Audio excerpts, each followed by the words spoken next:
Hello, everyone, and welcome to our Agora, Teaching Meaningful Experiences. We, the course directors, want to thank you for being here and welcome to this session. So before to move on, I would like to highlight this short phrase, so meaningful teaching experiences remind us that learning is not only about knowledge, but about presence, empathy, and authentic connection. There's another. Okay, guys, so let's go with the agenda for today. First, we have the welcome and opening remarks, the thing that I'm doing in this moment. Then we are going to proceed with Burnout in language teaching. That is going to be done by the teacher Álvaro Baena. He's going to talk about emotional and professional challenges teachers face nowadays. After that, we are going to proceed with the workshop Identifying Meaningful Experiences in My Classroom. It is the space where you are going to talk and where you are going to participate. Then after that, the teachers are going to share some meaningful experiences. And finally, we are going to proceed with the evaluation and the attendance form. Okay, so let's go with the objective of this encounter. So the main objective of this encounter is to recognize and understand the emotional and professional challenges teachers face, such as, for example, burnout, while reflecting on and celebrating meaningful teaching experiences that emerge from real classroom practice. So this Agora will help you share insights with others, talk about meaningful experiences from your teaching practice, and explore simple strategies that can support your confidence, well-being, and ongoing professional growth. So let's go with our teacher, Liliana, that is going to present the parts of our session. So, Liliana, thank you. Thank you, Professor Diana Cruz, and welcome everybody to this morning to our Agora Teaching Meaningful Experiences. Thank you for being here and for taking the time to reflect on your teaching practice with us today. Now, to set the starting point for our reflection, we will begin with a discussion that holds a topic that deeply affects our professional lives, and it is burnout in language teaching.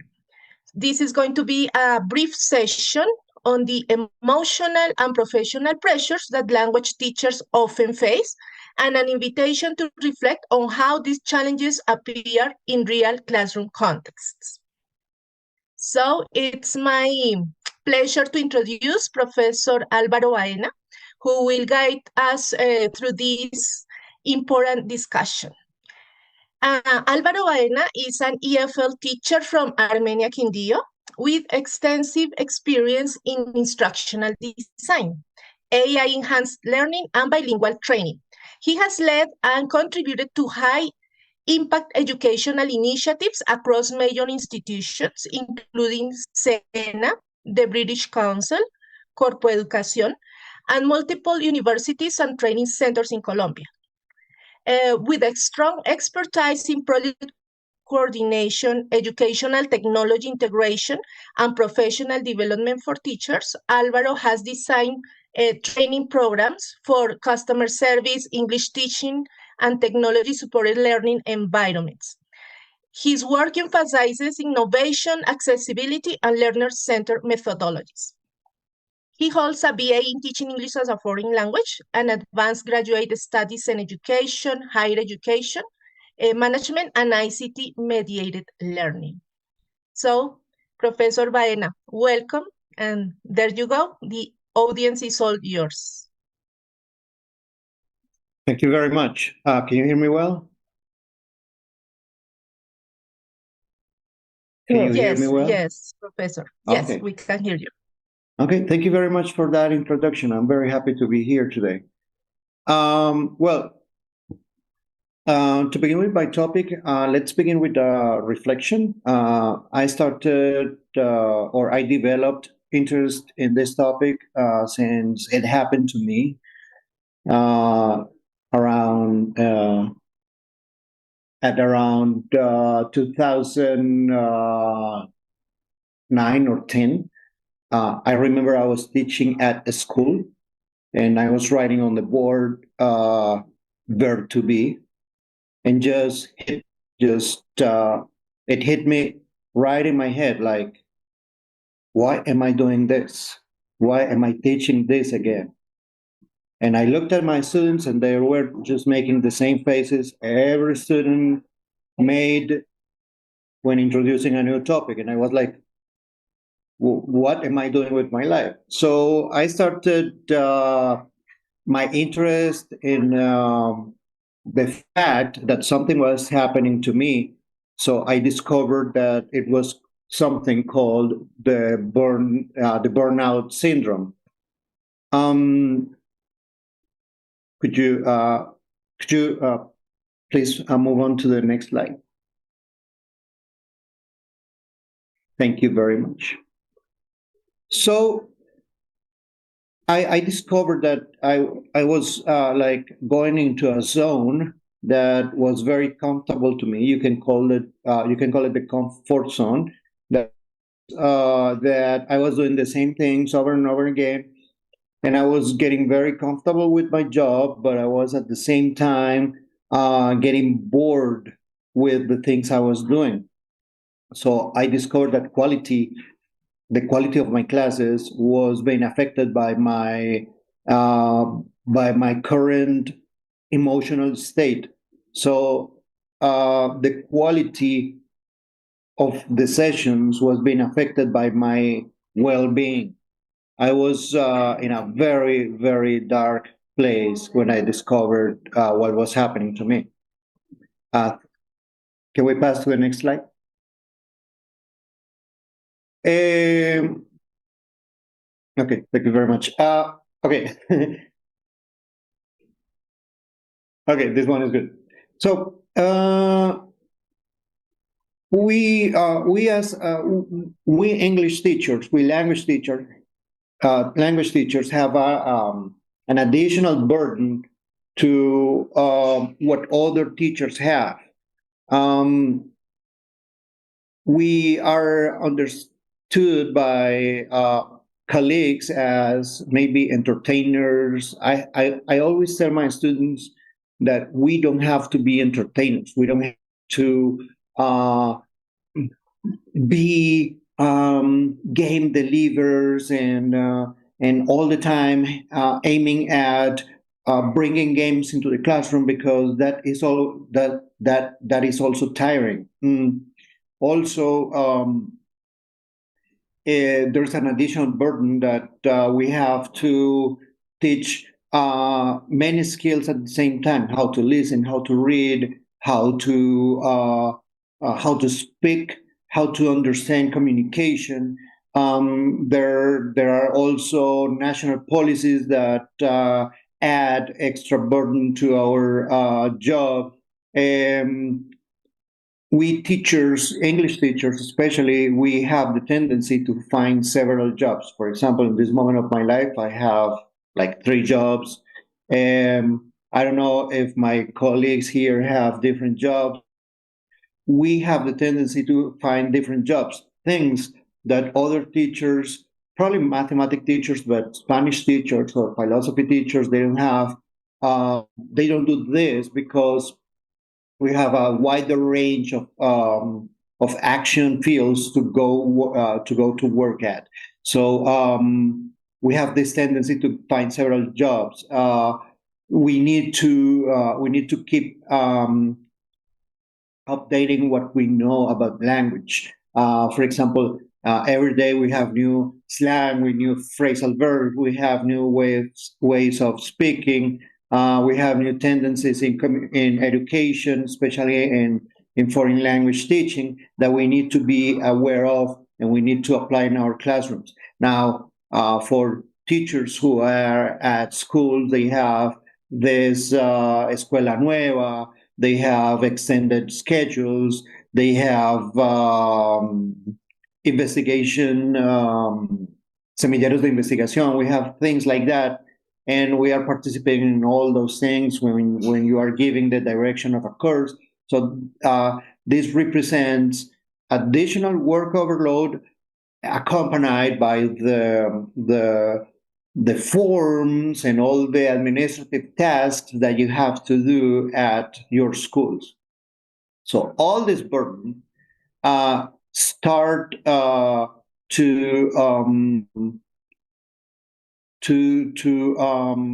create an emotional distress on us. Can we move on to the next one? Does any one of you know who Sisyphus was in Greek mythology?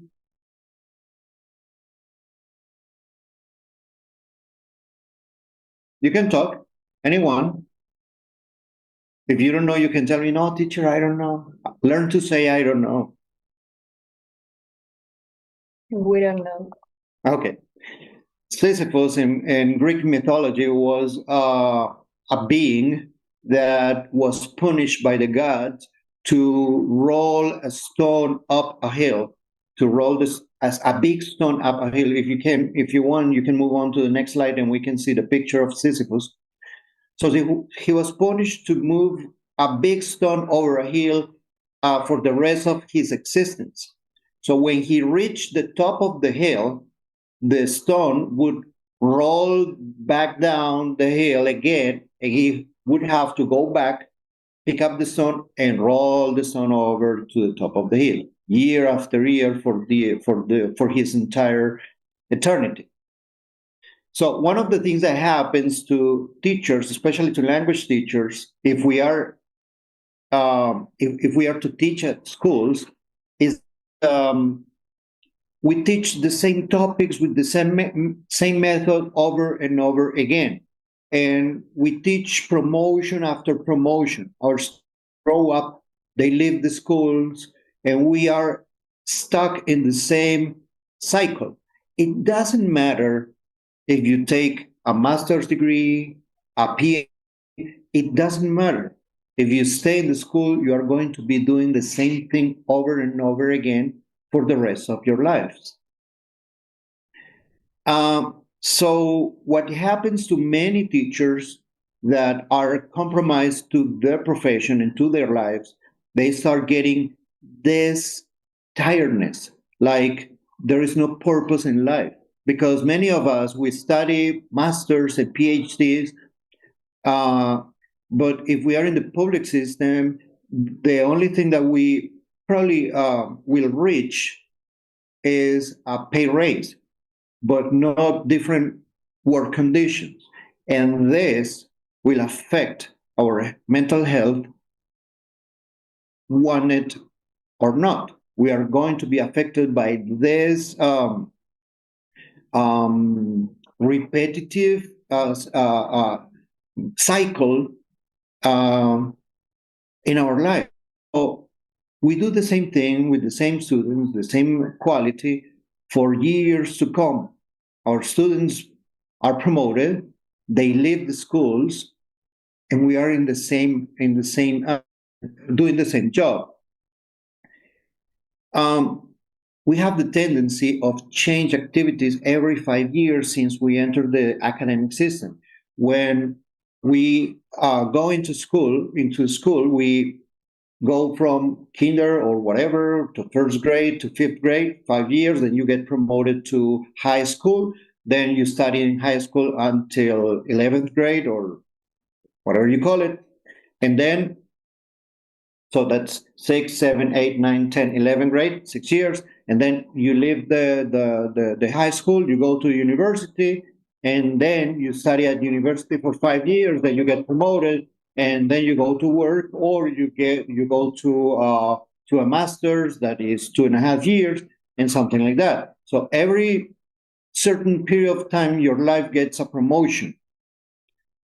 Teacher, every 5 years, you see your students goodbye, but you stay in the same place. And if your students stay around, you will see them progressing, getting a good job, maybe if they study law or they study architecture or engineering, you see them progress while you stay in the same cycle. And that's why you start getting bored and getting tired of doing your job. I don't know if this has happened or if any of you has ever analyzed the situation.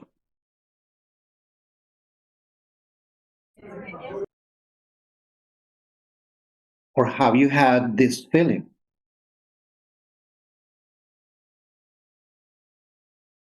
Okay, can we move on to the next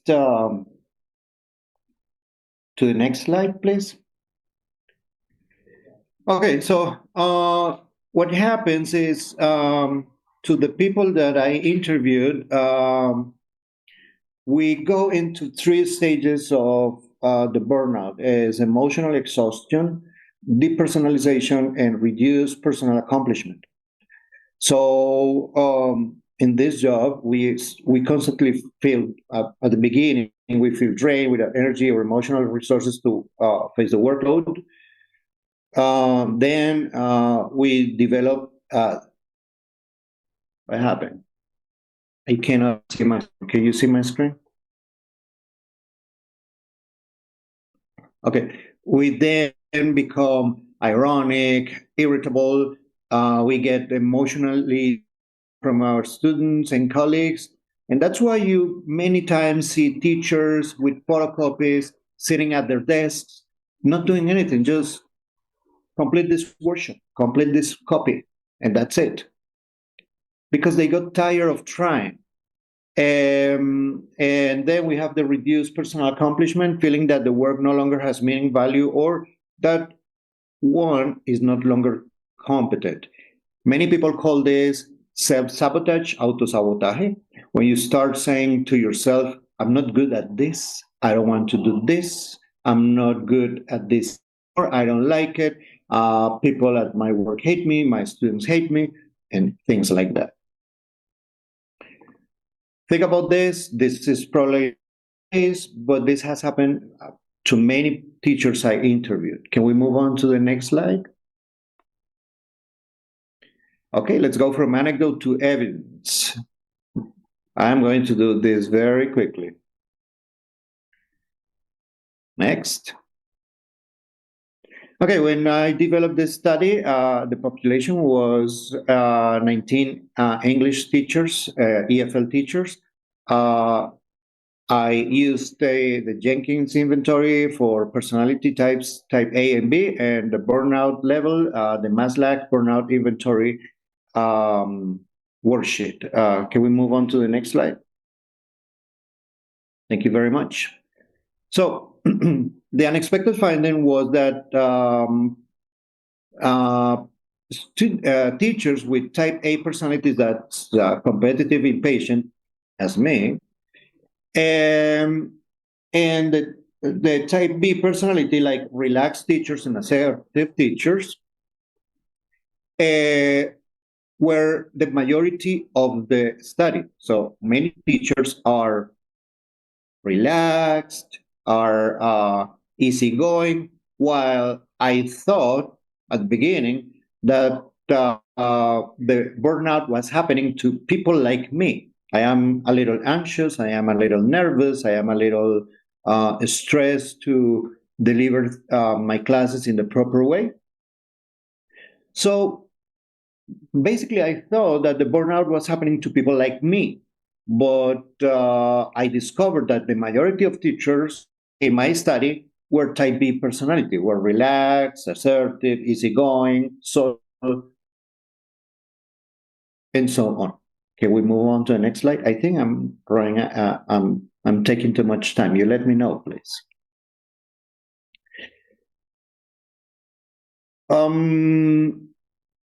Okay, so in the case of emotional exhaustion, the personalization and personal accomplishment, despite being relaxed, the type B teacher showed high levels of exhaustion and cynicism.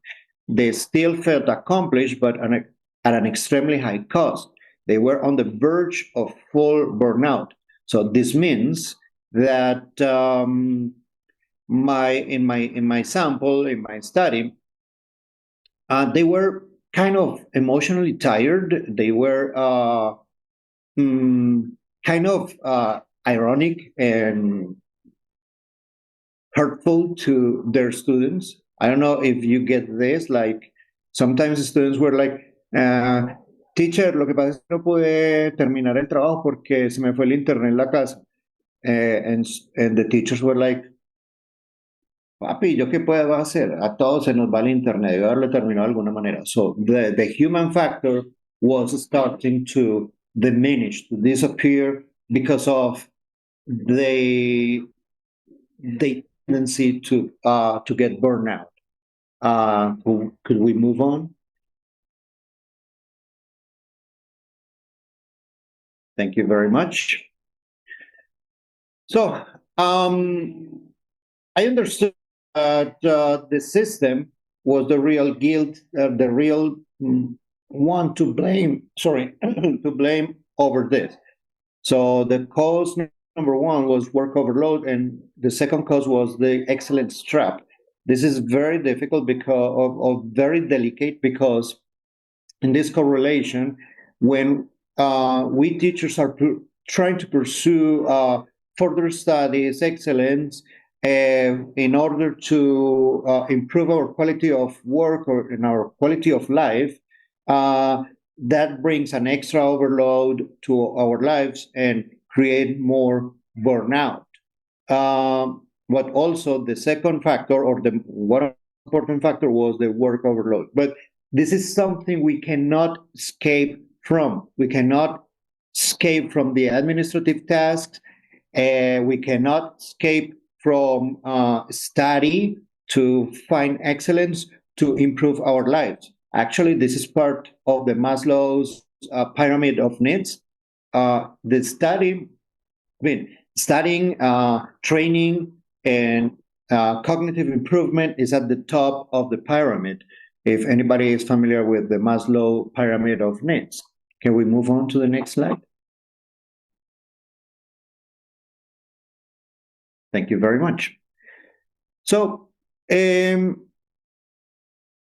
teachers that were studied at the institution I run the study was teachers who were working for other institutions at the same time. So they were doing like two shifts, and they were also taking their masters in education or their masters in CIT. So they were actually really overload. In this moment, I still have contact with some of those teachers, and they have changed their lives in forms that are not normal for a young person. They are just like not taking life with this load anymore. They are just focusing on one thing at a time, because they realized they were being affected by the work overload and all the tasks that accompany the teacher profession. Can we move on?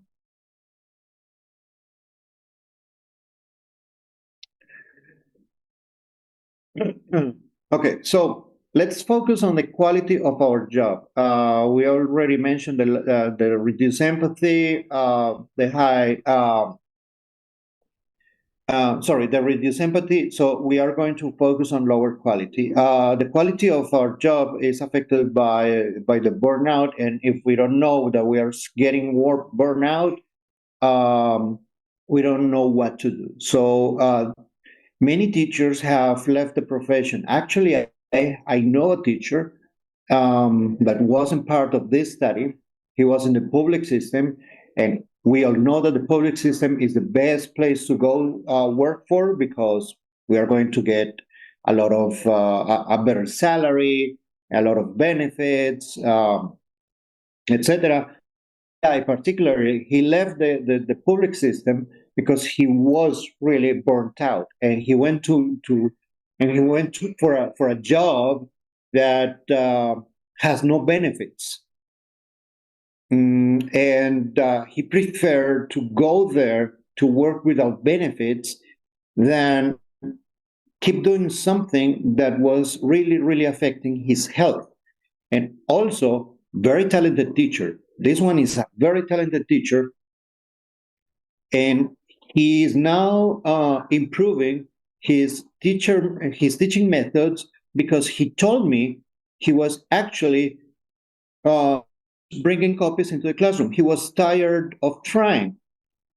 So the high turnover happens here when people don't find that they have the support or the mental strength to keep in the system. Also, there was a factor that I discovered. Probably I wasn't the real the real person who made the breakthrough discovering of this, but for me it was like a mind blower that in the study I discovered that many teachers started teaching for the wrong reasons. They thought they were going to start a BA in languages to learn languages. They didn't know they were going to be teachers. Many of them didn't know they were going to be teachers. They thought they were going to study BA in modern languages because they wanted to speak languages and they wanted to travel the world. And then they got stuck in a room with 45 kids who didn't want to learn English. So their vocation was wrong. They chose the wrong career for the wrong reasons, and then they were stuck there for the rest of their lives. And this created an additional factor to the burnout syndrome. Can we move on to the next slide?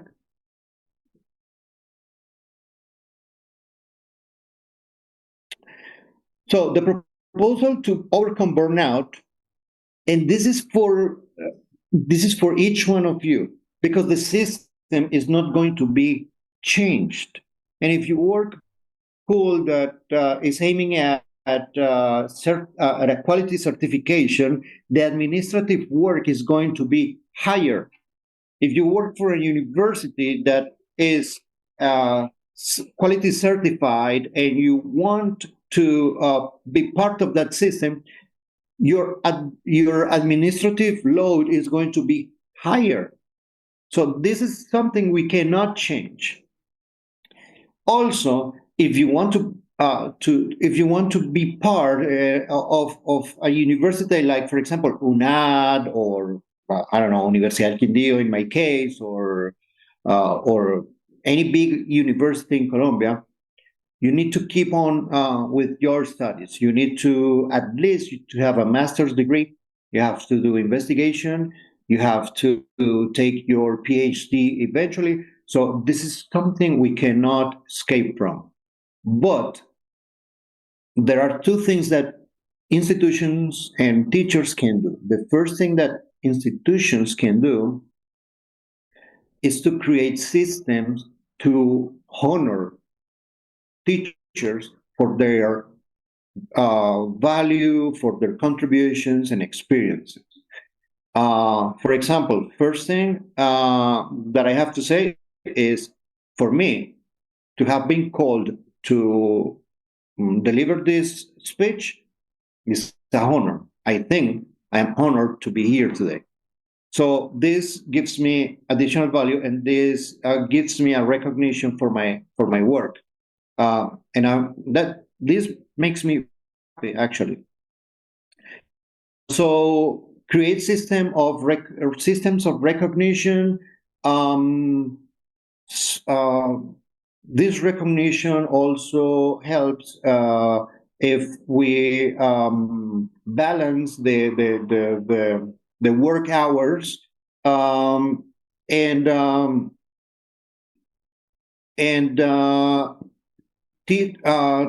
student-centered methodologies. For example, I have seen in many of the micro teachings that I observed during my teacher development course that practitioners are not very familiar with student-centered methodologies. This is very important because when you learn to balance your teacher talk time, your presence in the classroom, and you focus the job in the classroom or the work in the classroom in your students, that you have your students do the job, your life will be easier. If you have a difficult classroom, learn to recognize the personalities of your students and give them things to do in the classroom. Don't be the center. Don't try to teach all the time something because students will be bored and they won't pay attention to you. Then they become disruptive. You get stressed, and then you say the discipline in the classroom is horrible because the students are a horrible population. But this is a sum of many things. But the only person who can change this for your own sake is you. If you learn student-centered methodologies and dynamics, your life is going to change. And I am telling you this because I am a living proof of that. Can we move to the next slide? I'm sorry can you tell me how am I doing with my time? Is it time for me to finish? Yes, Professor. Well, you can have 5 minutes. Okay, thank you very much. So we have to move on from teacher survival to teacher flourishing. We have to treat burnout as a real occupational hazard, not a personal failure. And schools have to measure burnout constantly, have to measure how teachers are feeling, and do something about it. Part of the Sistema de Gestión de Seguridad y Salud en el Trabajo in institutions that deal with teachers have to focus on the mental health of teachers. It's not only like mechanical hazards or the biohazard or the fire extinguisher. Mental health. This is if the teachers are not care for their mental health, the quality of education is going to be affected. Okay, can we move on to the next slide? So the teacher well-being is not an extra, it's a prerequisite for educational quality, and an exhausted teacher cannot transform lives. A flourishing teacher can. But the educational system in Colombia thinks that a flourished teacher is a teacher who has participated in research, who has participated in many projects, who has meaningful teaching experiences. Good morning. Who has a lot of degrees, but not a teacher who is really happy and satisfied with his or her own mental health. But the teacher, you teachers, you future teachers, have to understand that in order to fix this, you cannot wait for external solutions. You have to start creating your own systems to, number one, the number one thing to do is to change your methodologies in the classroom. So the classroom doesn't get under your skin, doesn't get through you, doesn't kill you, doesn't affect your health. Because this is the core of it all. The core of the problem is what happens in the classroom and how you get affected by this.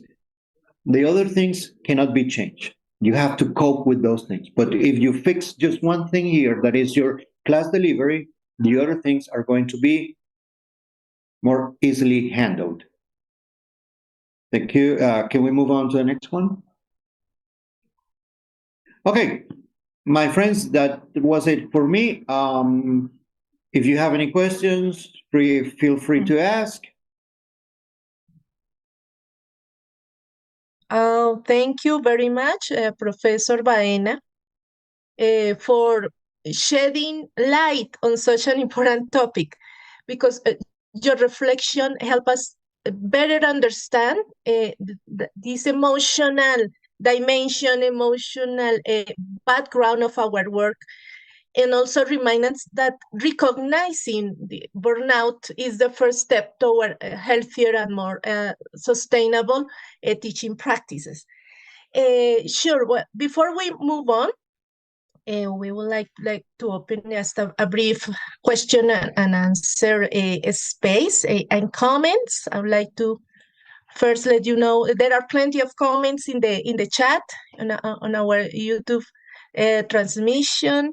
I would like just to read a few of them because, well, there are many. And for example, Albeiro Fuken says it's an interesting topic. As teachers, we are stuck in the curricula, and after years, we really feel oppression enough. We feel like progressive enough. Carolina, I have experienced burnout, but the thing is because I used to work from 6 a.m. to 6 p.m. So I guess it's kind of normal now.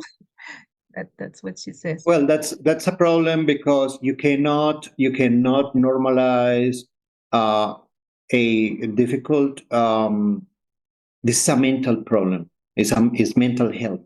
You cannot normalize a mental difficulty. This work overload. I mean, you have to define your priorities in life, but you cannot work that much. And also, if you are going to work that much, you have to find ways to transfer the responsibility of the classroom to your students. I'm going to tell you something. Take the most difficult student in your class. Call it Santiago, Jason, whatever. Take the most difficult student in your class. I guess the most difficult student in your class, or is either a musical student or a visual student. They don't like to hear you speaking and giving abstract grammar explanations. Have them doing posters. Have them doing a rhyme, a song in English, something that matches their personality, and also give them responsibilities. You can leave the classroom for 5 minutes. Just do it. And tell that student, that difficult student, Jason, quedas a cargo del salón. Voy a salir 5 minutos al baño. Así sea que te pares en el pasillo 5 minutos. But you give that student responsibilities and give that student a meaningful role, and you are going to see how that student changes. And if you focus, if you transfer the responsibility of the classroom into your student, like student-centered activities, student-centered teaching, you are going to feel much better. Okay, great strategy, Professor Baena. Thanks for sharing it with us and with our student teachers. They also mentioned, this is the first time I have the opportunity to learn about in such a clear and well-oriented way. That is said by Maria Guzman. And Jonathan Paredes also says, I think it's necessary to have a dedicated course that prepares future teachers to handle this kind of situation, since it's a challenge that many of us, if not all, can identify with or are likely. So, well, and as I mentioned, there are many other comments. And Professor, a question. Apart from the strategy that you have mentioned, what early signs of burnout should teachers pay attention to in their day-to-day work, do you think? Do we have some early signs? Well, from my own personal experience, I think when you start, the first thing is that when you start self sabotage, when you start thinking negatively about your own teacher practice. So you start saying things to yourself in your mind, like, yo no soy tan bueno para esto, estoy aburrido de esto, otra vez este tema, esta gente porque no entiende si esto es tan fácil. And then when you start when you doing meaningful things and you start bringing like copies into the classroom, like, completen esta fotocopia, yo ya les expliqué el tema. Profe, es que no entiendo. Ah, no, yo ya se lo expliqué de muchas maneras, hermano, pues mire a ver cómo lo entiende. Things like that. And then when just you start feeling depressed or anxious to going to work. Like, casi al final usted dice como que yo no quiero ir por allá, yo para qué hago esto, yo prefiero, como el meme que hay en Instagram, me voy a hacer pulseras, pero yo ni sé hacer manillas o cosas así. So, cuando usted empieza a pensar como, ¿cómo me deshago de esto que estoy haciendo? Y no quiero esto más en mi vida, entonces es realmente que usted ya le pegó duro eso. Eso puede desencadenar en otras cosas como depresión, ansiedad, incluso sabemos, pero todo es un secreto a voces que todos los profesores terminamos sufriendo de alguna patología mental. But I think the first sign is self-sabotage. And the second thing that we have to pay attention to is when we become ironic and sarcastic to our students, and we don't care too much for them anymore. Okay, dear student teachers, I hope you have listened to these early signs to keep them in mind.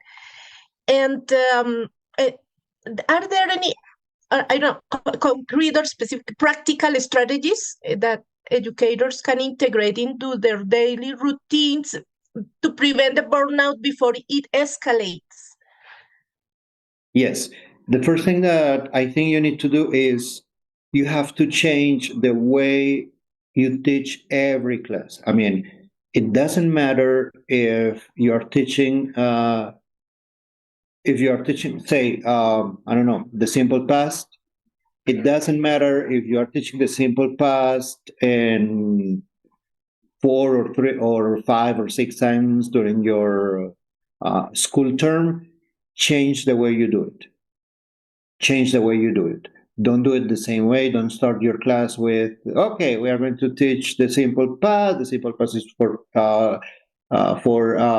when we want to express things we did in a specific point in the past. Don't do the same thing. Do it differently every time. Student-centered classes require a little bit more of preparation, but your time in the classroom is going to be easier and is going to be more bearable, if that's the word. We can cope better in the classroom when we prepare student-centered activities. When we separate the class into small groups, we can walk and attend individual needs each time. We don't have to pay attention to 45 people at the same time. We can go and pay attention to 5 people at certain moments. And that is going to be easier for us to cope with the challenges and difficulties of the class. Do it all the time. Separate your classes into small groups. Give them tasks to achieve at the end of the class. Have them do the class themselves. But don't do all the work yourself. So I think the best thing to cope with this for a while is to change the way you do things in your classrooms. It doesn't matter if you are a university teacher or a school teacher, it's basically the same. And also another thing, if you are a young person, I am not supposed to say this, but if you are young, try to complement your studies, your pregrado studies, with another thing, with maybe comercio internacional, or I don't know, something else in which you can use your English at, because sometimes we need a plan B. We cannot. If you took this career, if you started this career because there was nothing else to do, I was bad at mathematics, I was bad at chemistry, so I am going to take a BA because it's in languages because it's easier. Think twice, because this is eventually going to, as we say in Colombia, les va a cobrar la factura eventually. So you have to be very aware if this is your vocation. Okay. Professor Baena, thank you very much for all these insightful and much needed reflection on burnout in teacher well-being. And because your presentation reminds us that caring for ourselves as educators is the foundation for creating these meaningful learning experiences for our students, from the point of view as educators and from our students. So that's right. Thank you so much. Very valuable insights, reflections, strategies. Thanks to you for having me. Okay, hope to have you in the future. Thank you so much. Okay, dear students, before we move on, you can see on the screen this special national director, which has is going to be shared in the chat for you to have access to these special lines that can support us as teachers in mental health issues if we start like feeling this sort of feelings of burnout and everything else. So please keep it in mind. It is going to be shared in the chat for you to have access also to this information, so you can keep it. And okay, so we move now to our next segment in our Agora this morning. The next activity invites you to connect theory with your own practice. So we have now the workshop, Identifying Meaningful Experiences in My Classroom. This is going to be a reflective and collaborative space to understand, analyze, and give meaning to key moments in our teaching practice. This is going to be facilitated by professors Jessica Garcia, Juana Rosso, Dina Bonilla, and Valeria Erazo. So in this space, you will reflect, discuss, and analyze key moments that have made an impact on your role as an educator. So, dear professors, please go ahead. Okay, good morning, everybody. I'm Valeria Erazo. Today, I would like to start talking about the teacher's role. Please, could you move on? Okay. Before exploring what meaningful experiences refer to, I would like to mention some important characteristics you need to bear in mind about the teacher's role. According to Kumar Valdivelu, there are some characteristics that you need to consider when you want to promote meaningful experiences in your classes, in your lessons. The first one is to be strategic. That means to analyze the content in an appropriate way, very, very well, so that you can choose the best strategies to use into your lessons. It also means that you not only need to focus on choosing one method or methodology or approach and think that will solve any problem in any context, because teaching doesn't work like that. You need to analyze very well the context. And this is how I connect what I have said with the following characteristic, which is to be context sensitive. It is not the same teaching in a public school than teaching in a private school. It is not the same teaching to children than teaching to adults. So all of this is going to shape the way that you teach. And you need to adapt your teaching to the local needs of your students. So that is why it is important that you start thinking a lot about the context where you are teaching. Another important aspect that you need to consider is autonomy. Through autonomy, you will be able to make decisions in your classes. For example, imagine that a specific strategy is not working with your population, with your class.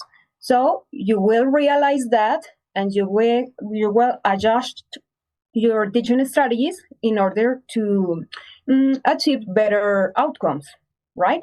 So that is what you can do if you're autonomous and you realize what is working and what is not working, right? How do you do that? Also through reflection. If you're a reflective teacher, perhaps you're going to realize what are the things that are working and what are the things that are not working. That is important. So I consider that reflection is one of the most important aspects of your teaching practices. If you don't reflect on what is positive, negative, how can you adjust your teaching, perhaps you are not going to achieve the results, the expected results, and you can start feeling unmotivated, and then you can feel or fall in the burnout that the Professor Baina was mentioning. Okay, move on, please. Next slide. Thank you, There. Okay, so there are other three important characteristics that you need to consider, as such as being adaptive. It means, again, adapt your teaching strategies to your learner needs. It is not good to think that one strategy that worked with one group is going to work with other group in the same way. You need to adapt your strategies to your different groups, right? Oh, but I think that this is a great strategy because it worked very well with that group. Yes, but it does not necessarily, you don't have to necessarily assume that that strategy is going to work the same way as worked with the group that you obtained good results. That is why you need to adapt your strategies to your learner needs. And finally, two important characteristics to finish. To be an empowered teacher, that means to think education as a tool that can foster identity, empowerment, and social transformation. You need to transmit that message through your teaching, right? And finally, don't forget to connect cultural aspects to what you teach. To foster the intercultural component in your lessons is quite important because it will help your students become aware of respecting, being empathetic about different perspectives of points of view and about cultures, right? So that is quite important. Also, don't separate culture and language. They need to be together, right? Thank you. Next, please. For promoting these meaningful experiences, you need to consider also these significant learning dimensions that I'm going to mention here. The first one is the foundation of knowledge. You know that, of course, we are going to teach specific grammar, vocabulary. Yeah, sure. But think about the way that you're going to teach it. It is better that your students explore by themselves the rules more than you say, oh, the present simple. This is the formula that you need to... No. And also there are some teachers that just focus on grammar and vocabulary and no more. And that is English. Grammar, vocabulary, no more. Consider that there are more dimensions that you need to consider. How do you apply that knowledge? You need to integrate some communicative tasks into your lessons, right? Those communicative tasks are going to make students apply the knowledge. You need to connect that those tasks to real life so that they can be meaningful for them. So that would be part of integration. Then we move on to human dimension. You need to provide opportunities for them to learn about themselves and about others. That would be the cultural aspect too. Then we go to the caring dimension. There, they need to feel motivated, interested in continuing learning by themselves. So you need to provide activities in which they can feel motivated to continue learning. And finally, we have the last dimension, that is learning how to learn. That would be like working on the metacognitive skills. Students need to know or need to set their own objectives for learning. They need to know what is the learning style that they prefer. They need to know what strategies help them to learn better, reflect on their learning to adjust those strategies. So if you give the opportunity to students to think about their own learning, that is also positive. And how do you do it?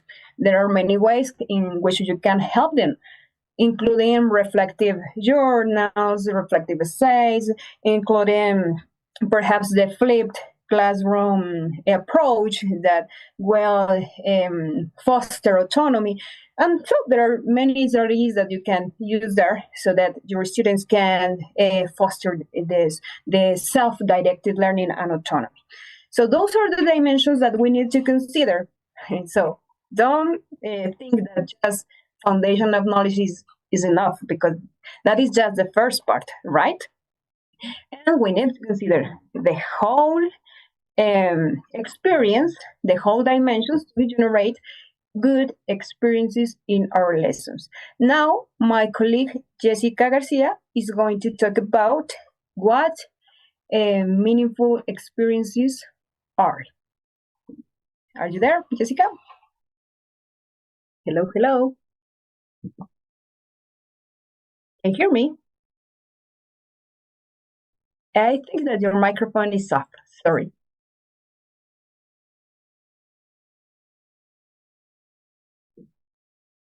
Your microphone is soft.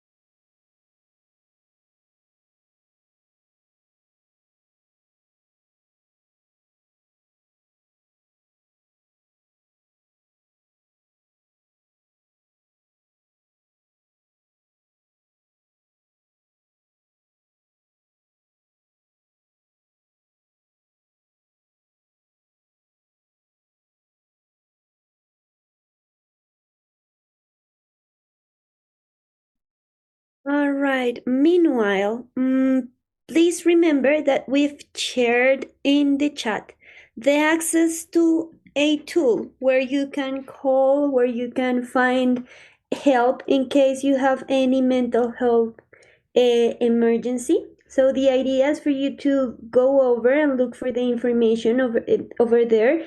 There are different phone numbers and phone spaces which you can contact in case you have any mental health emergency.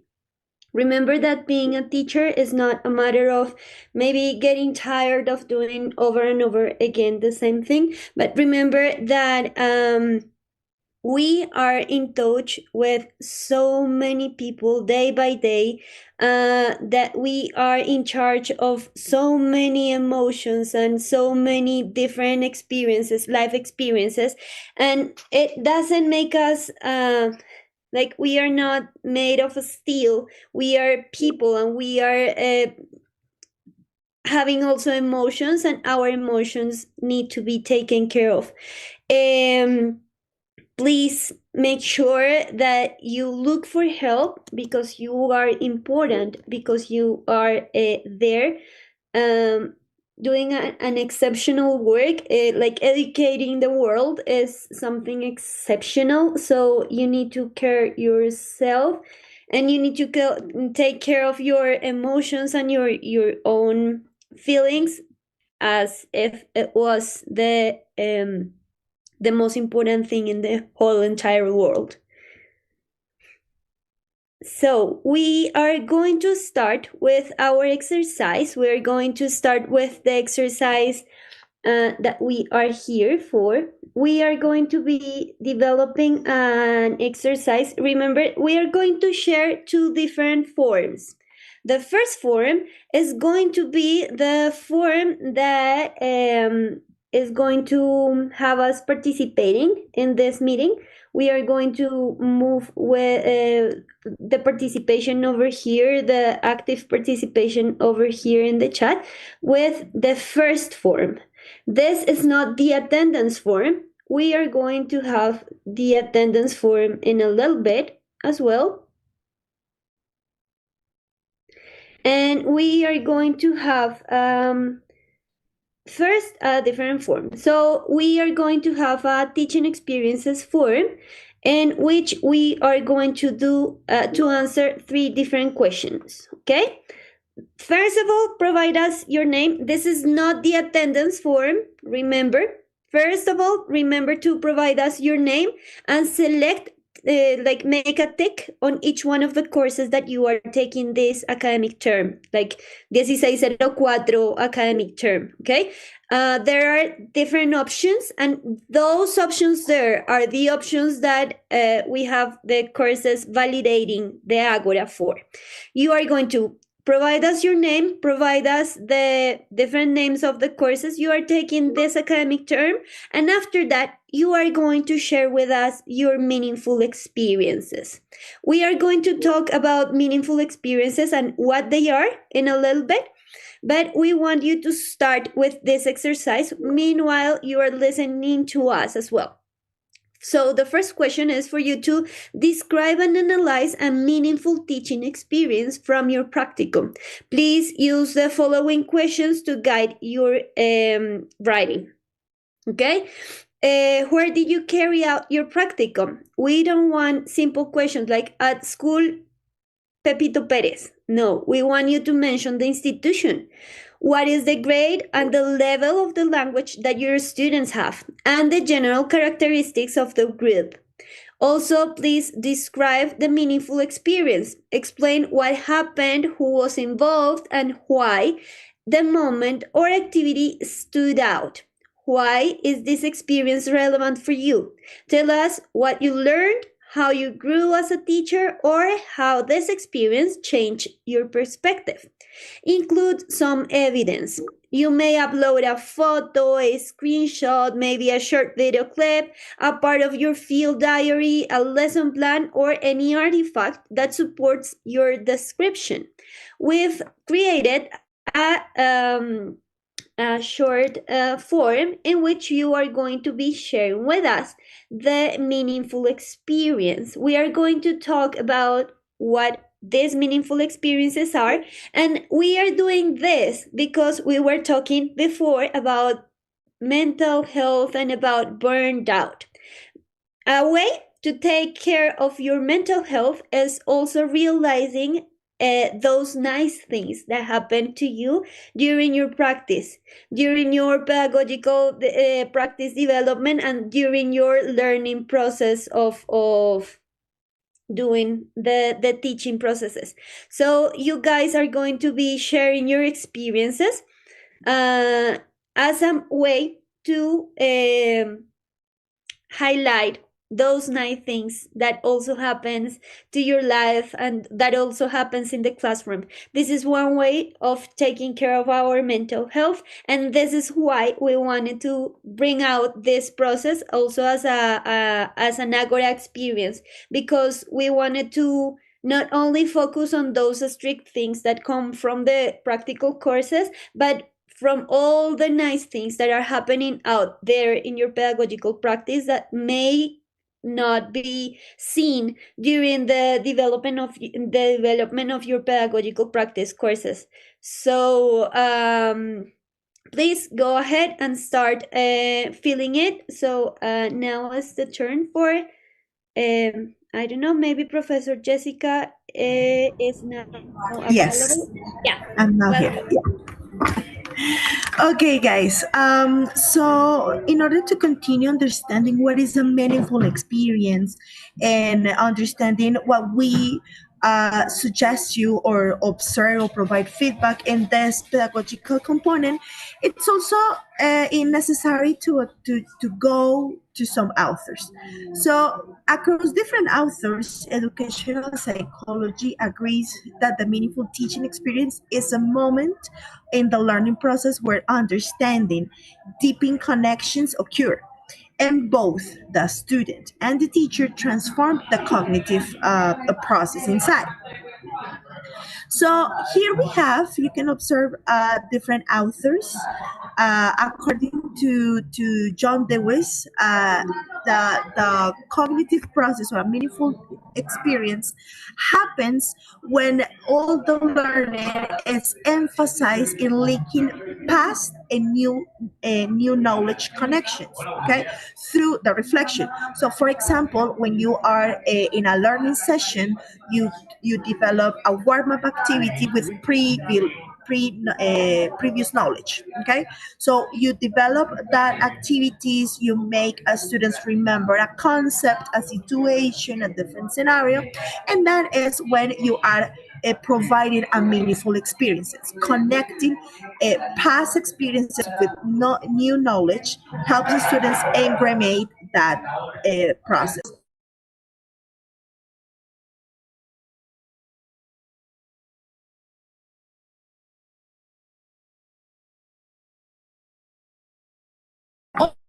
Also, according to Gotsky, the zone of proximal development, this focuses on cognitive growth with sorting scaffolding.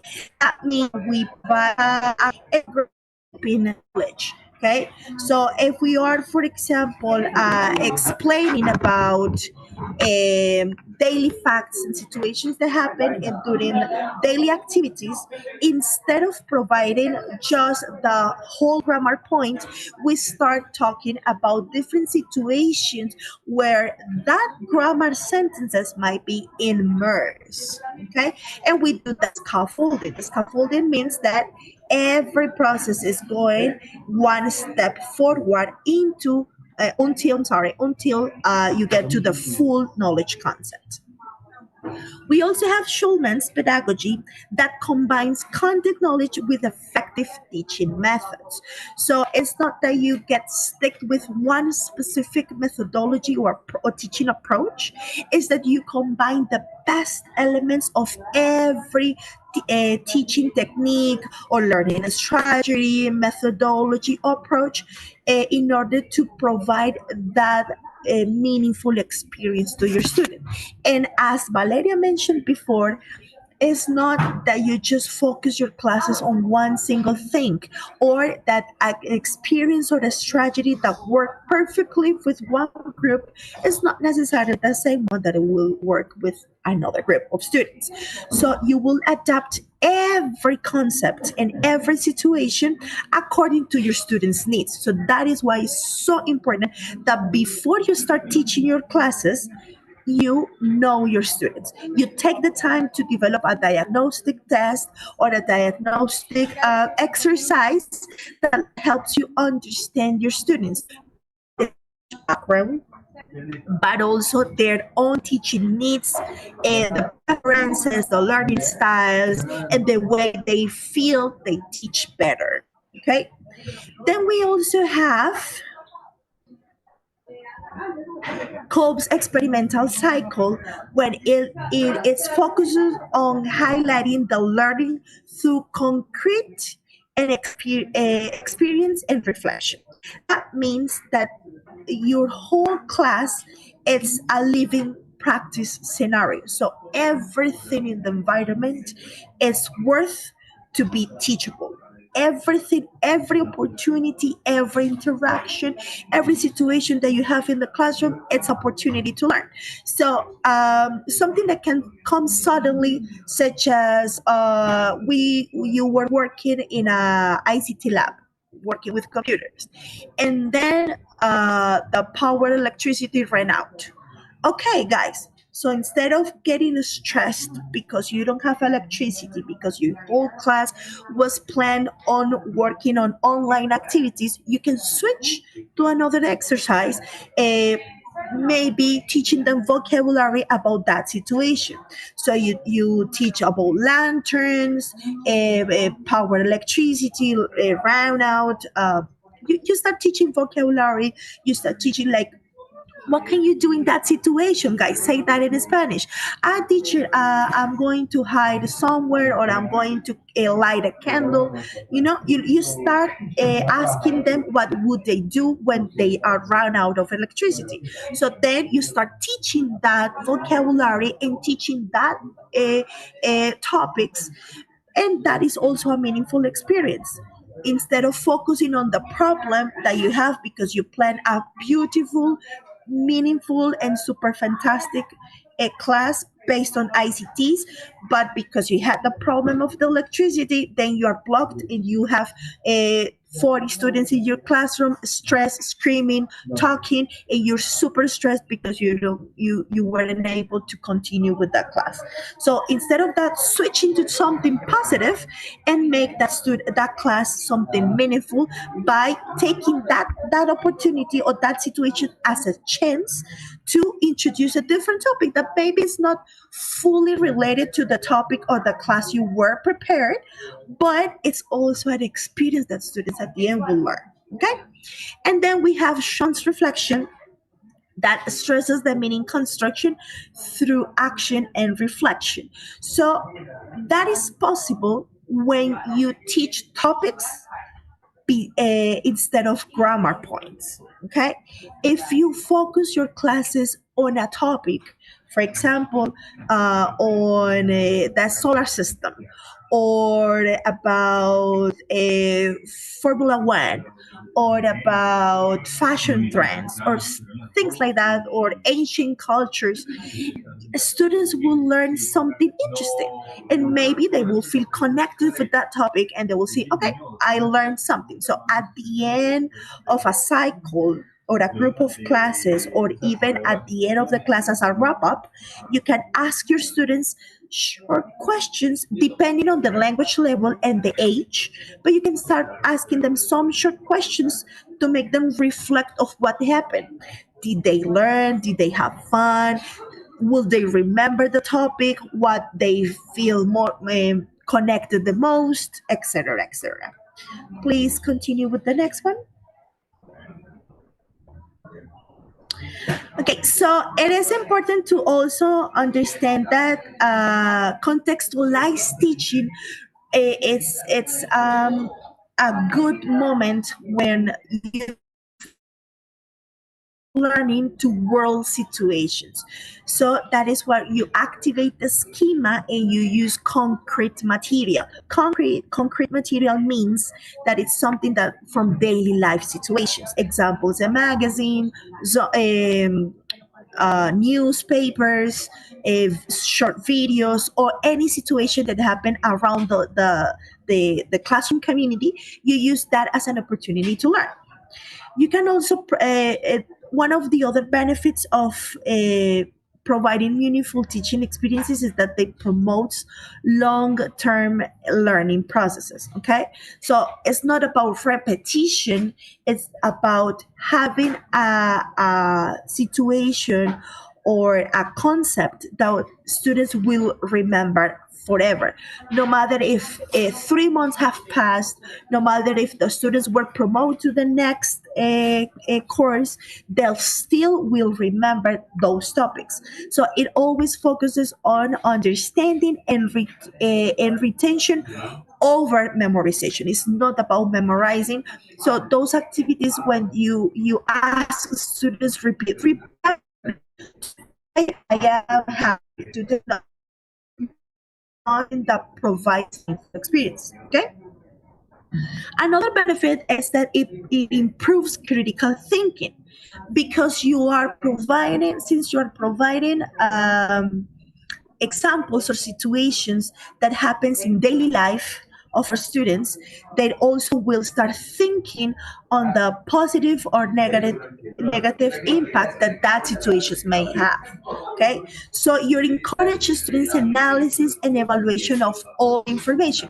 So if you are going, for example, to teach passive voice, instead of teaching the grammar point, you provide some news. Okay, and they will start thinking, oh, is this this news is real, is this based on true information that we find? So you start inquiring, or make students inquire about all situations or both sides of the same story. The people that is in the jail, or the politicians, etc., and you make students think about the positive or negative impact, and to learn both sides of the same story. So in that way, those students will create their own point of view that will be solid based on the information that you as teacher provide, and the collective knowledge all group of students will gain by interacting in the classes.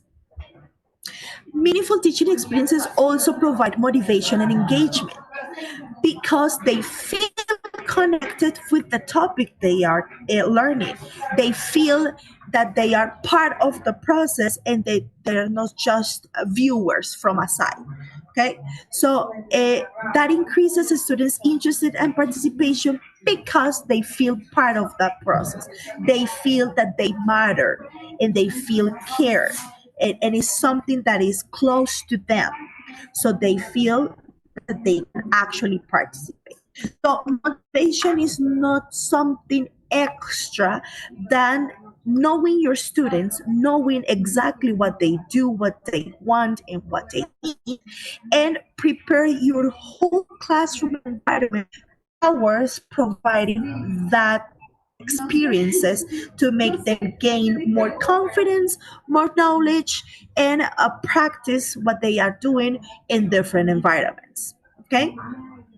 It also supports inclusive teaching practices, because you care about your students, you know your population, and you provide different elements according to their needs. So in one class, you will focus more on listening and speaking, and then the next one will be reading and writing, and the next one will be doing a role play, and the next one will be working on a worksheet, and the next one will be doing a gamification, etc. So if you teach the same topic in multiple different ways, then you are applying a universal design for learning, because you are providing different means of expression, and then students can learn no matter the situation, or no matter the barrier they may have.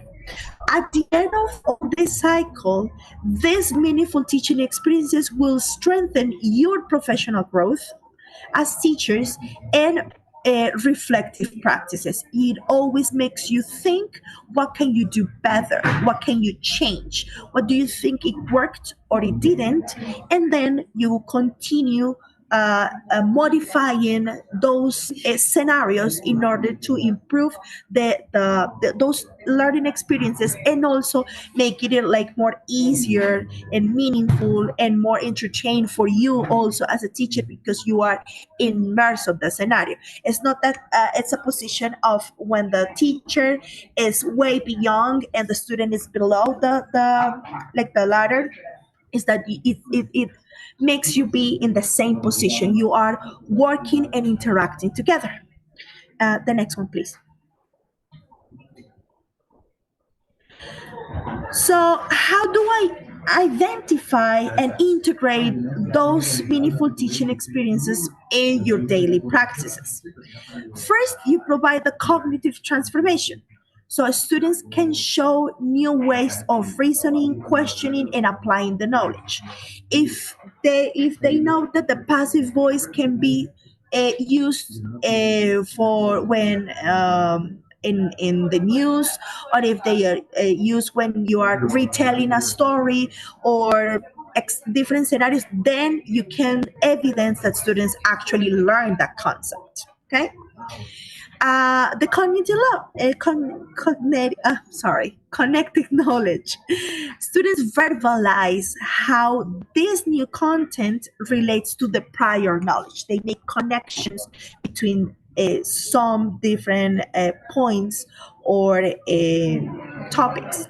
Okay, so it's like, oh, teacher, when we are making a recipe, we are using simple present because we say spread the butter onto the bread. Oh, so they learn and they know what exactly they're doing. Okay.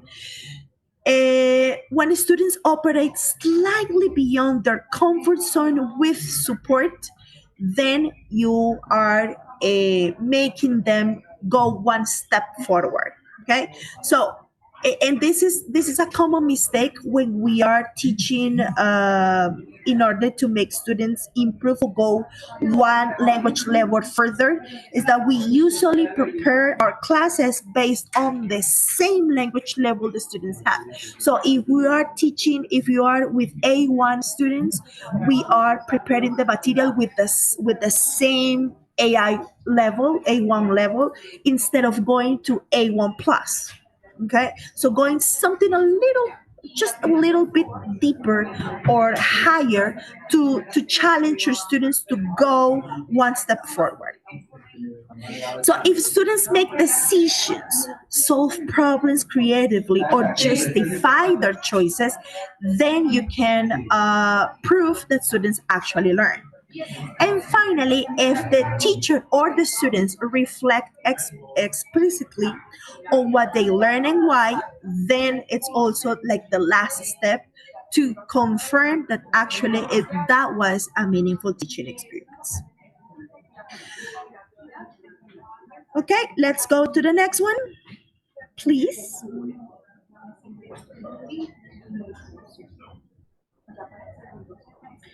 Okay, so let's see some examples. This example number one is based on B1 or B2 level. Okay, so this one is survival task, navigating a city in English. So the purpose is that the teacher designs a task where students must survive in a city, okay, in an English-speaking city.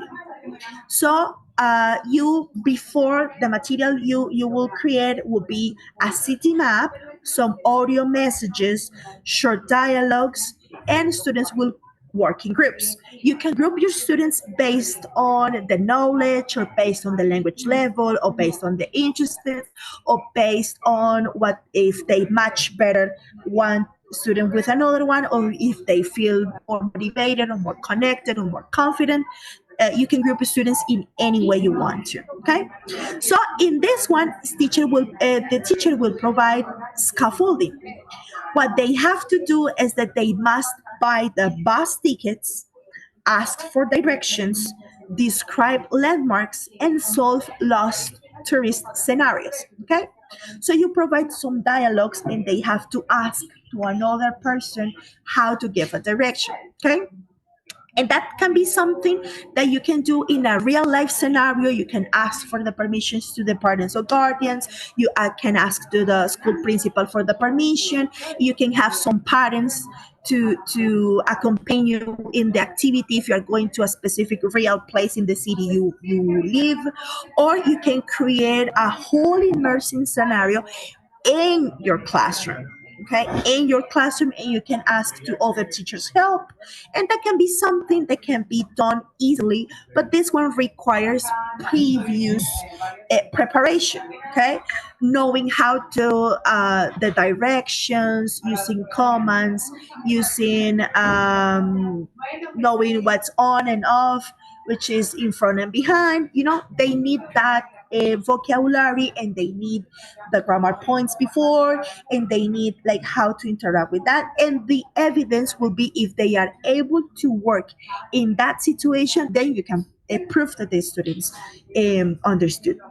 So why this example is it's a meaningful experience, because the students connect language with authentic real life situations, because they can operate within the ZPD, the zone proximal development, through peer collaboration and teacher scaffolding. Remember, they start from something really simple and they continue deepen until the most complex topic, or the most complex situation about that topic, or that grammar point, if you want to focus on that. The students experience communication, they can reflect on the difficulties, they learn functional language, and they try in a role play scenario.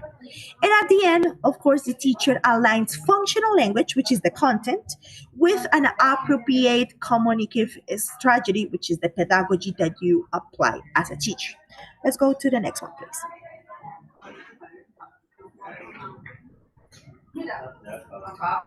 Next one, please. Let's go to the example number 2.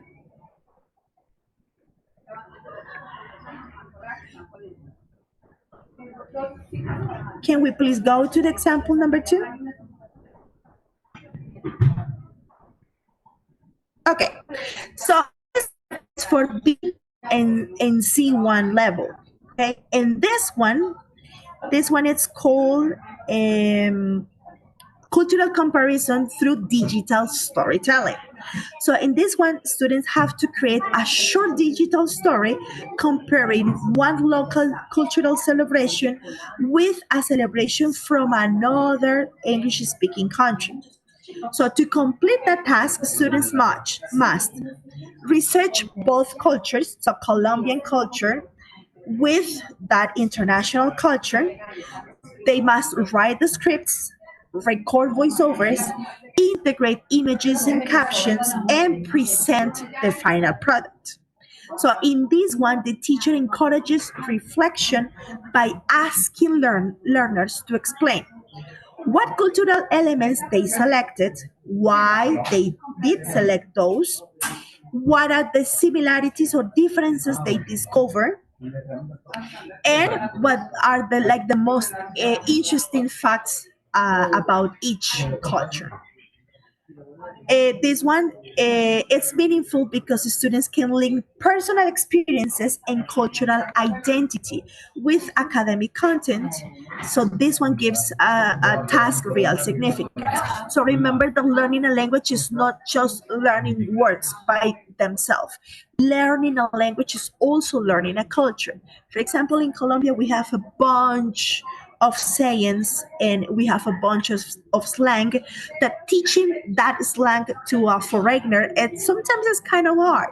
So if you don't know exactly what will be the exact pair in English, that might be confused. For example, if you give students, if you get a foreigner the don't give papaya, like it will be something completely crazy because it is lost in translation. It has nothing to do like the actual act of giving someone a papaya. It has something completely different, the meaning. So learning a language is also learning a culture. It's a cultural thing, and those expressions are not the same one in Colombia, that are not the same in Spanish as they are in Puerto Rico, in Costa Rica, or in Spain or any other Spanish speaking country. That can be exactly the same in any English speaking country. They are not the same. So learning a language is also learning a culture. So this one is perfect for that B2C1 learners, because you can experience the cultural identity. So in this case, for example, they follow experiential cycle. Their research, which is the experience, they make a comparison, which is the reflecting part, they script writing, which is the conceptualization, and the digital production, which is the active experimentation, is the productive part.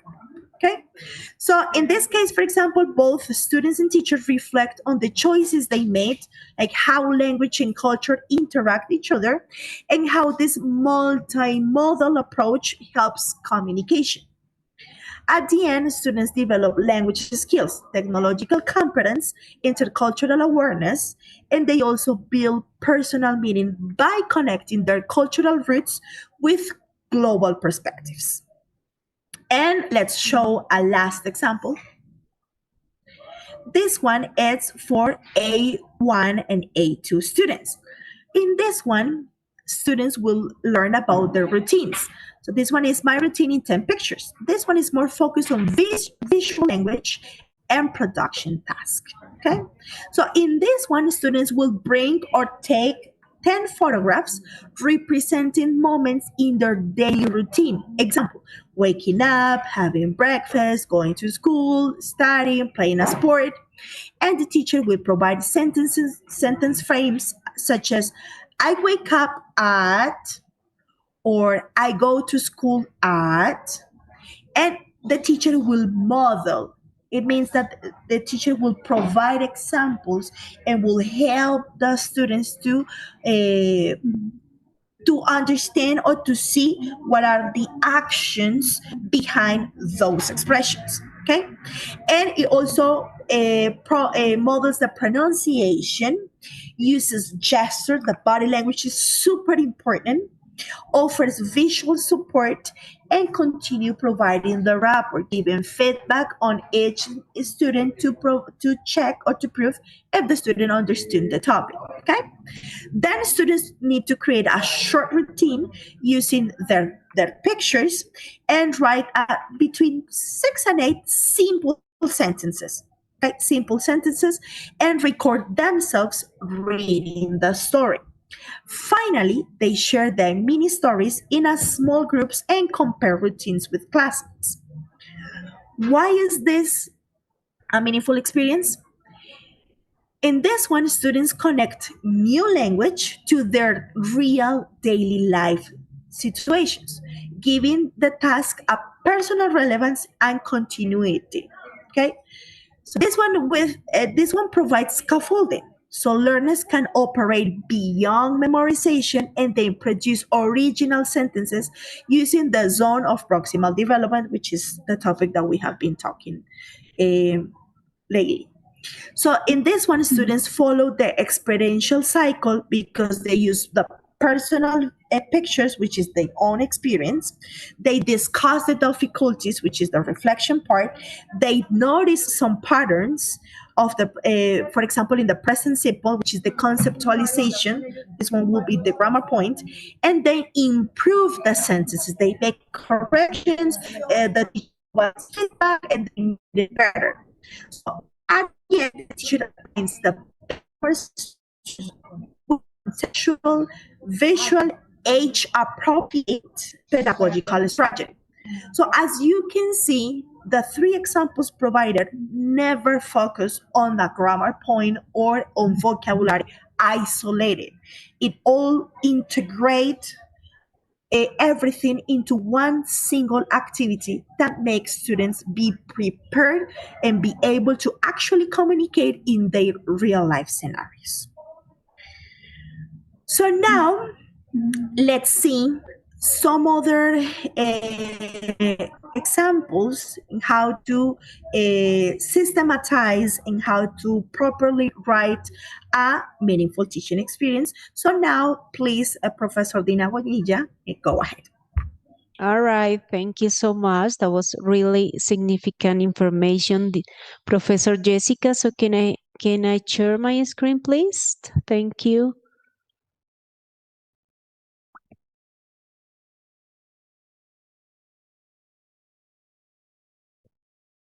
All right. Can I have, okay, thank you so much. All right, I want to like to tell you that the Minister of Education, the National Minister of Education presents for significant experience every year, right? These calls are regular processes of Minister Education aimed at identifying, evaluating, and promoting the best pedagogical practice in Colombia, right? That's why here is the website where you can find the calls or the topics that they propose for every year. So in this website, we just have the experiences from the last year. Okay, so I hope that at the end of this year, they present what were the meaningful learning experiences for this year. Okay, so they also have they also have a form that I am going to show you.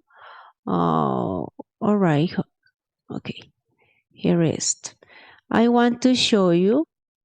Okay, this is the form that the Minister of Education use for any professor or teacher who wants to take part in these experiences, right? So first here we have the institutional identification where you can follow you can fill information about the name of the educational institution, name of the principal, department, characteristics of the institution, contact phone numbers, and so forth. Now we have in this part the information about the leader of the meaningful experience, full name, identification document, position or job title, email address, all of this information that is important for the leader. Okay, then we have here the name for the meaningful learning. Okay, and here it's important that the person or the professor understand what is the thematic lines. Okay, because every year the Minister of Education assigned some of the topics. Okay, and here the keywords, the levels of cycles, if the meaningful experience took place in secondary, preschool, all right. And the population group, if the meaningful learning is focused on indigenous, okay, all of these communities, Black communities, all right. And implementation time, you have to write the day, and that's it. Okay, and here there is the components that you must complete about the meaningful learning experience. So in here we have problem where you must describe the problem or need that gave rise to this meaningful experience. Important that you also write about the background, the setting in which it was developed, and the population. Okay, then we have the objective. Here you state the objectives proposed for this meaningful teaching experience. Then we have a theoretical fundamentation, and in here it's important that you specify the main pedagogical, conceptual, methodological assessment, and instruments and instrumental reference that support the experience. It's important also that you take into account that at least 3 hours is needed. Okay. Then we have methodology. In here, you describe the strategy, actions, mechanics, and tools used to meet the objectives. throughout the planning, implementation, communication, and all of this information. It's important to mention how the experience has transformed in conceptual, methodological, or instrumental aspects through reflection or new knowledge. Then we have innovation. So in here you indicate if you have designed an implementation and implemented educational or pedagogical processes in a novel way, or you are implementing new practice, actions, technological resources. It's important here in innovation that you describe any significant changes in the use of educational materials, methods, or content involved in teaching and learning. Okay, then we have monitoring and evaluation. In here, you describe the methodology and mechanisms established for monitoring, evaluating, and documenting the meaningful learning experience. Then we have the results, right? In here, you specify the achievements reached according to the stated objective. Okay, describe the territorial impact achieved through the implementation of the didactic and pedagogical strategy. Then we have this sustainability. In here, you mentioned the strategies plan to ensure the continuity, strengthening, and consolidation of the social engagement activity over time. So in here, for example, you can write if you are connected or the meaningful learning experience were connected with social organization, communities, ethnic groups, political or local, regional institution. Okay, and transfer, you specify the process, methodologies, mechanisms, or means that enable the significant experience to be transferred within the educational institution. Okay, then we have here the support, and you have to write in a summary in a half-page maximum the significant experience. Use it to or two words indicated the type of significant experience. It was a program, it was a project, it was a plan, it was a strategy, or other. Okay, then we have here the objective. In a maximum of 3 lines, write an inspired phrase or metaphor related to the significant experience. Then we have here the testimony, in where you can write a maximum of 6 lines, write the testimony of 1 or 2 members of the educational community regarding the impact that the significant experience has had. And here is just dissemination space, record the public links or the evidence you have for your significant experience, and some recommendation where you can write about based on lesson learned during the implementation of significant experience, formulate your more recommendation, and that's it. So every year you can go to the website, Ministry of Education, and you can see where the topic lines if you are interested in applying for these important calls. All right, so that's it. Thank you so much.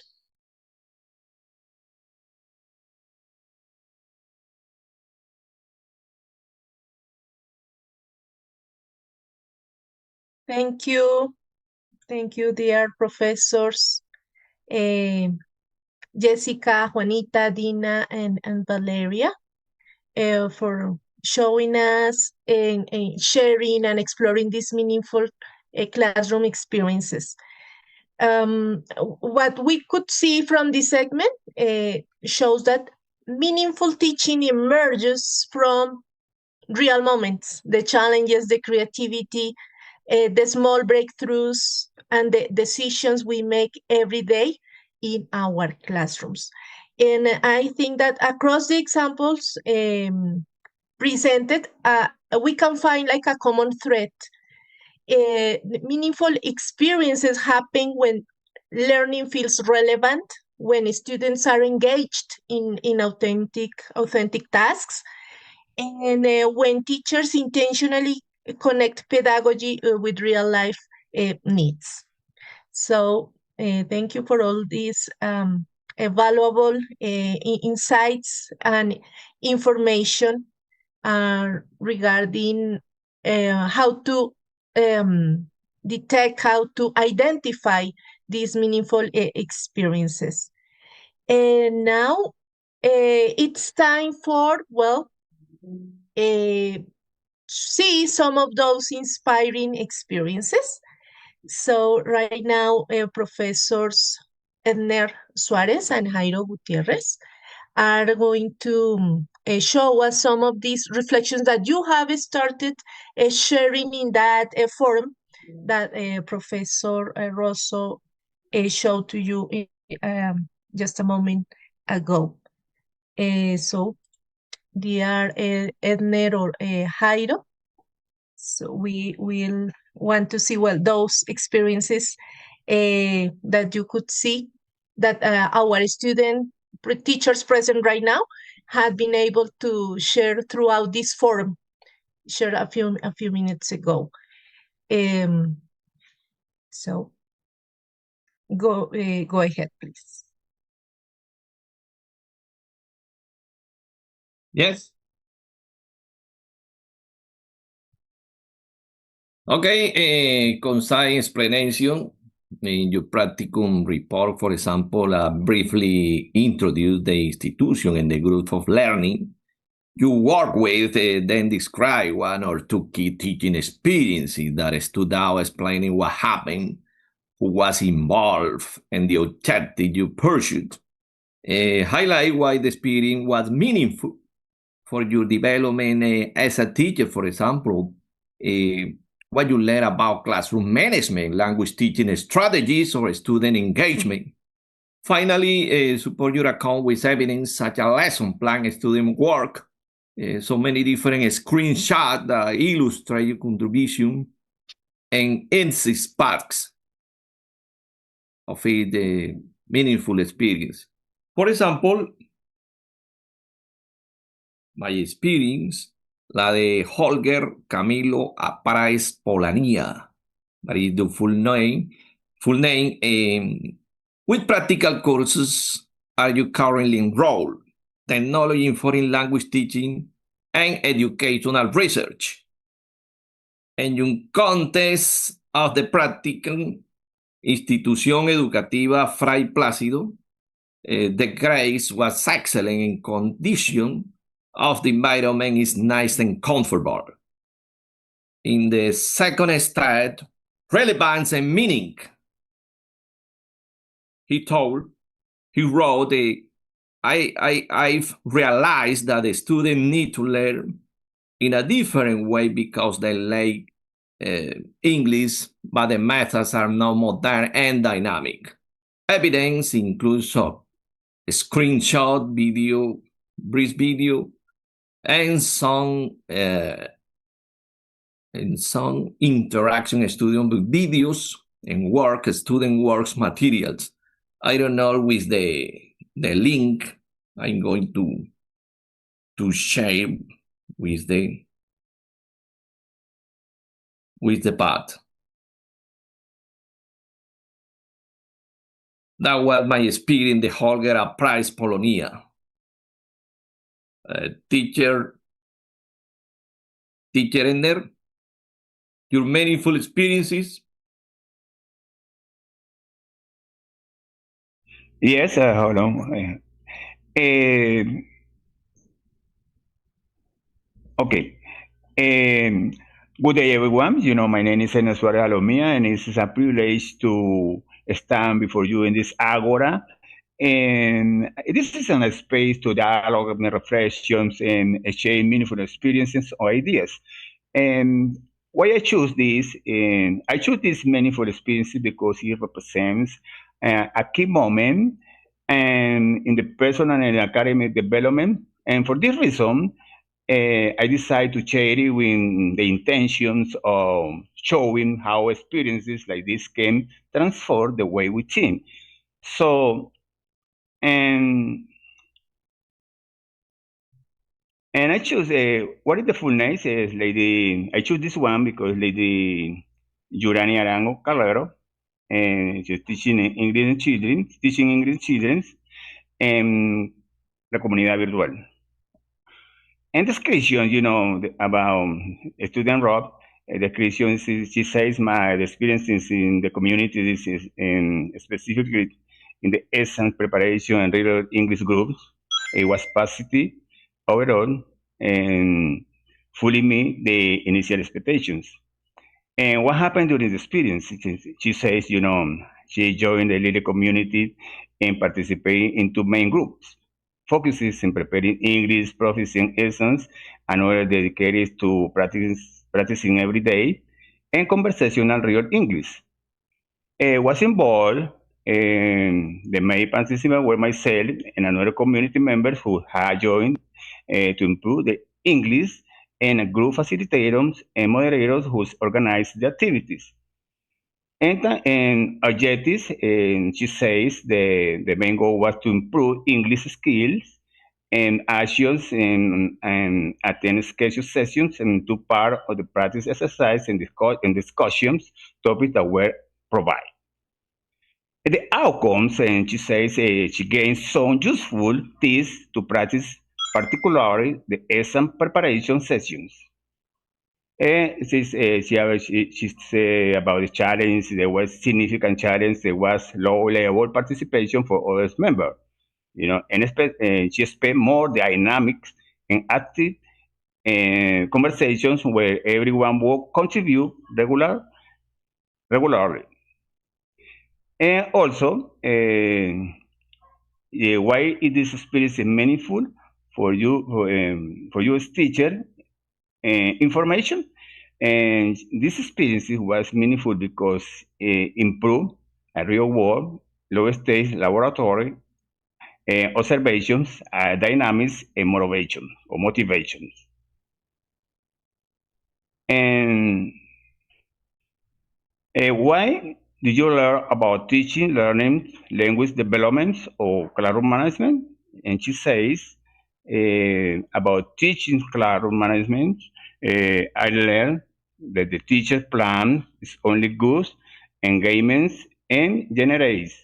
You can have excellent material, but if you can motivate participations, the learning potential plummets. I don't know what it means when plummet, but I think okay, and relevant meanings también develop empathy in both sides and how deeper empathies teacher struggling when the quiet class in students who feel too anxious and unmotivated to participate. So, in conclusion, she said she feels good when the practice in the comunidad virtual, the student participates in all sessions. Yes, that's all. Yeah.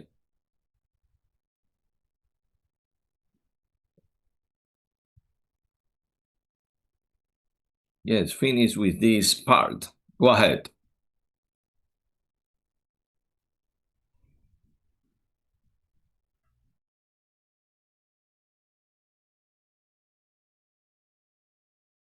Okay, guys. Thank you, Professors Edler and Heide. Thank you for the meaningful experiences you have brought here into our session. Just, I want to let you know about the process you have been doing here. I want to highlight this reflection.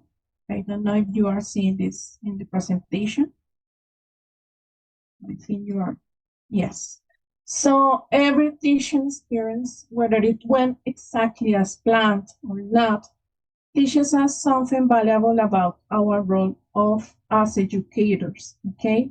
So we wanted to have you here to talk about your own experiences, your mistakes, your good lessons, your challenges, just to talk about that and to reflect about that.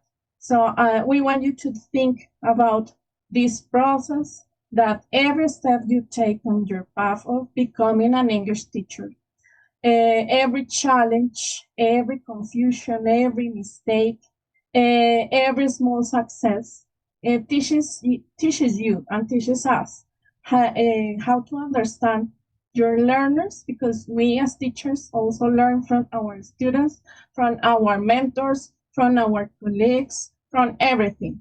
So when we are preparing classes, we are learning from different topics, we are learning from different methods, we are trying to connect with our students, we are trying to motivate them to learn English. So this is what you live in your practicum is shaping you as the future teachers you are going to be. So this is an invitation for you to keep reflecting, to keep asking, to keep growing. This journey is not about being perfect, but also is learning about how to teach with purpose, to motivate our students to enjoy our classes, to enjoy about our teaching methods, to be in contact with our learners. So that's it. So we have here many reflections. We have many